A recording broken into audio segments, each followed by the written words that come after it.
Ce soir, nous recevons les nominés du concours Génération Mobilité 4. Ces lauréats vont se voir remettre les prix qui récompenseront les meilleurs articles prospectifs, les plus imaginatifs sur les Smart Cities, puisque c'était le thème du concours de cette année. C'est un thème assez porteur.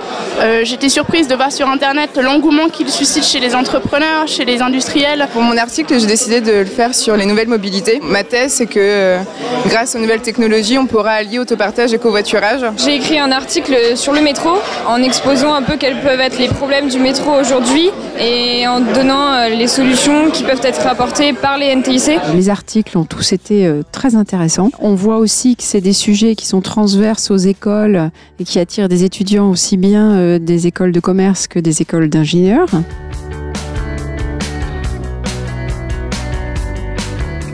Les internautes avaient la possibilité, lors des différentes phases du concours, de voter pour leur article préféré. On a eu 5000 votants. On a fait un partenariat avec Job Teaser aussi qui nous a permis en fait de faire des vidéos. L'objectif de Job Teaser, c'est de rapprocher les étudiants des grandes écoles et universités, le monde de l'entreprise et le monde professionnel. Donc on soutient toutes les initiatives qui vont dans ce sens-là. Et puis on a apporté en fait notre aide en mettant à disposition nos différentes capacités de production vidéo pour apporter aux étudiants des témoignages d'experts sur les villes intelligentes. Il y a une caractéristique dans ce concours qui est importante pour nous, c'est la partie du coaching, qui est assez rare dans les concours, c'est-à-dire que les étudiants rencontrent des professionnels, soit du monde du conseil, soit de chez Orange, et on leur permet d'améliorer leurs articles, de réfléchir, parfois d'ouvrir un peu le sens de leurs articles.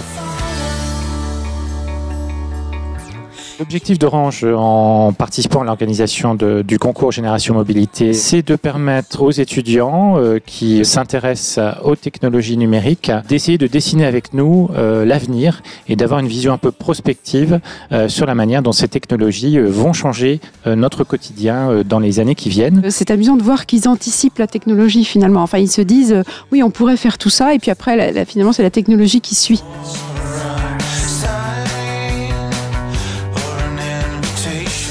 Le conseil que je pourrais donner, ce serait d'utiliser tout simplement déjà toutes les ressources qui ont été mises à notre disposition sur les sites. Pour ma part, j'avais regardé les différentes vidéos et j'avais aussi regardé le chat live. Je les invite à prendre un peu le contre-pied du sujet.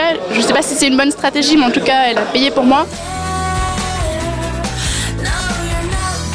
Ce table ronde, ce principe de discussion et ce cocktail un peu informel permettait de bien discuter et de découvrir énormément de choses, des points de vue différents sur ce vaste sujet. On l'a vu ce soir, la qualité du débat quand même était exceptionnelle, donc c'est une excellente cuvée cette année, la saison 4 de Génération Mobilité.